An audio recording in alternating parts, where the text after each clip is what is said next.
Several churches in Sweden shut the doors between October and May in an effort to reduce fossil fuel usage and try to meet the new climate change agenda. My name is Justin. This is Built on Faith Homestead. Let's talk about the ridiculousness of this and where I believe it's truly coming from. There ain't no grave gonna hold my body down.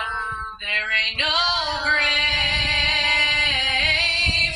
gonna hold my body down. When I hear that trumpet sound, I'm gonna rise up out of the ground. If you look in the description box down below, you're going to find a couple of articles referencing these churches. Now, these churches supposedly have become more and more progressive as time has went on, and that is what has led to this decision making.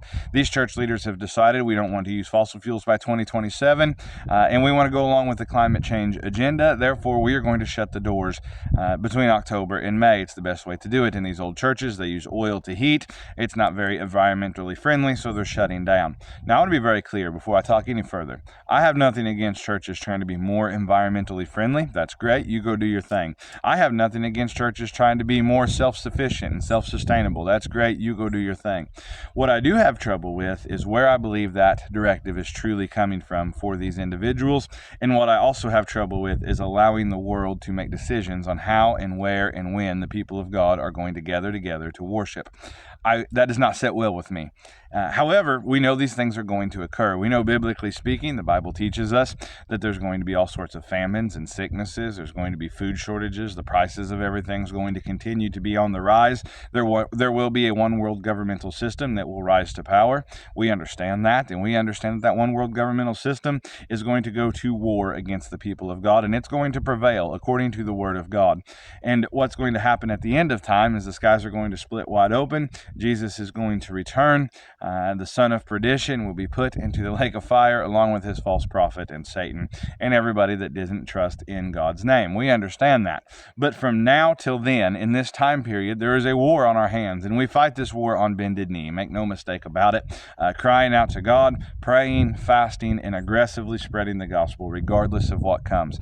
See, I believe that this directive has truly come from the UN, and I believe that these church leaders have decided to comply with the UN. Why do I believe that? Well, if you go and you read things like Agenda 2030 put out by the UN and how the UN has said we have to take some sort of military-like action in order to get climate change initiatives put through, and everybody's going to have to comply, or else you are putting the world at risk.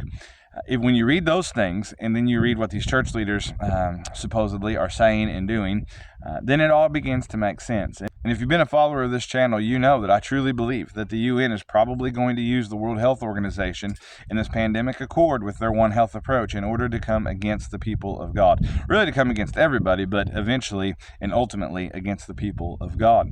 You may be asking yourself, what is the One Health approach? This may be the first time you've ever seen any of my videos. Well, the One Health approach is what they're using to develop their pandemic accord. And this One Health approach says that you have to take in everything in consideration when you're making decisions on what may or may not be a pandemic, including the climate, including the environment that is around you, including the animals that are around you, and including the people that are around you, and how it is and what it is you are doing that will affect each and every one of those things. Therefore, effectively being able to deem climate change crisis as a pandemic that is causing mass deaths and sicknesses, therefore being able to enact all sorts of legislation and policies all around the world to stop people from doing things they deem not good for the environment. That's the One Health approach in a nutshell, and it just seems to me like that sword is coming down. I'm not saying that I necessarily got that from the Lord, but what I am saying is it's looking like a duck. It's quacking like a duck. It's probably a duck. You know what I mean? That seems to be what's happening. And it seems to me like these churches in Sweden have decided to go ahead and begin to comply to those things rather than the Word of God and the whole, not forsaking the assembling together of ourselves. And you can comment all you want down below, but that truly means that we are to gather together, even the more so as we see the day approaching. My name is Justin. This has been Built on Faith Homestead. I encourage you to go check out my wife's channel called Modest Mom, and also our tent revival channel called Exodus Ministry. I appreciate you guys watching. We'll catch you next time.